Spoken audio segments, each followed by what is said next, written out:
حضرت ہود علیہ السلام کا ذکر قرآن مجید میں بار بار آتا رہتا ہے۔ سورہ آراف، سورہ ہود اور سورہ حشر، ان سبھی سورہ میں اس کی تفصیل موجود ہے۔ حضرت ہود علیہ السلام کی اولاد دنیا میں مدتوں تک بسی اور آہستہ آہستہ پھر اللہ تعالیٰ کو بھول گئے۔ شیطان ان کو بہکا کر بتوں کی پوجا پر لگا دیا۔ اللہ تعالیٰ جو اپنے بندوں پر بڑا رحم کرنے والا اور مہربان ہے، وہ کبھی نہیں چاہتا کہ اس کا بندہ اللہ کی عذاب کا شکار ہو۔ اسی لیے اللہ تعالیٰ نے حضرت ہود علیہ السلام کو پیغمبر بنا کر ان لوگوں کے پاس بھیجا، اور حضرت ہود علیہ السلام ان کو سمجھاتے رہے، تم خدا کی عبادت کرو، اس کے سوا تمہارا کوئی معبود نہیں ہے، اور میں تم سب سے اس نصیحت کے بدلے تم سے کوئی مزدوری نہیں چاہتا ہوں۔ مجھے اس کا بدلہ تو وہ دے گا جس نے مجھے پیدا کیا ہے، اور اے میری قوم، تم اپنے رب سے بخشش مانگو اور اس سے توبہ کرو، وہ تمہارے لیے بارش برسائے گا جس سے تمہارے کھیت اور باغات اچھے ہوں گے اور تمہاری طاقت بڑھا دے گا۔ حضرت ہود علیہ السلام کی قوم نے بولا کہ اے ہود، ہم تمہارے کہنے سے اپنے بتوں کو نہیں چھوڑیں گے، تم کوئی نصیحت دکھاؤ۔ ہم تو یوں سمجھتے ہیں کہ ہمارے بتوں میں سے تم پر کسی نے آساب کر دیا ہے۔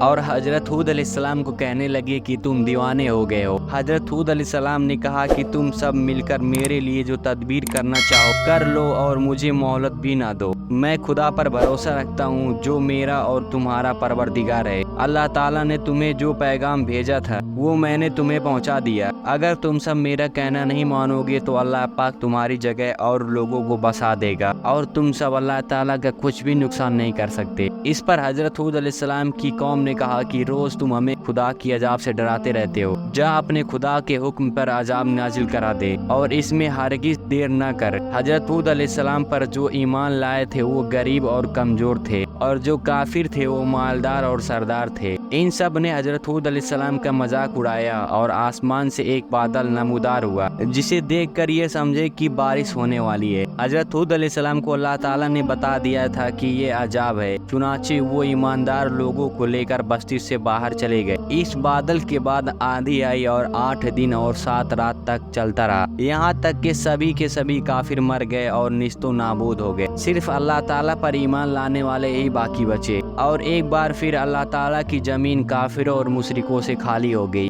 یہ تھا حضرت ہود علیہ السلام کا واقعہ۔ اور اگر آپ حضرت ہود علیہ السلام سے پہلے نوح علیہ السلام اور حضرت آدم علیہ السلام اور قابل و حابیل کا واقعہ جاننا چاہتے ہیں تو ہمارا چینل چیک آؤٹ ضرور کریں، اور اگر آپ پروفٹ سیریز میں انٹرسٹڈ ہیں تو پلیز ہمارے چینل کو سبسکرائب ضرور کریں۔ جزاک اللہ خیر۔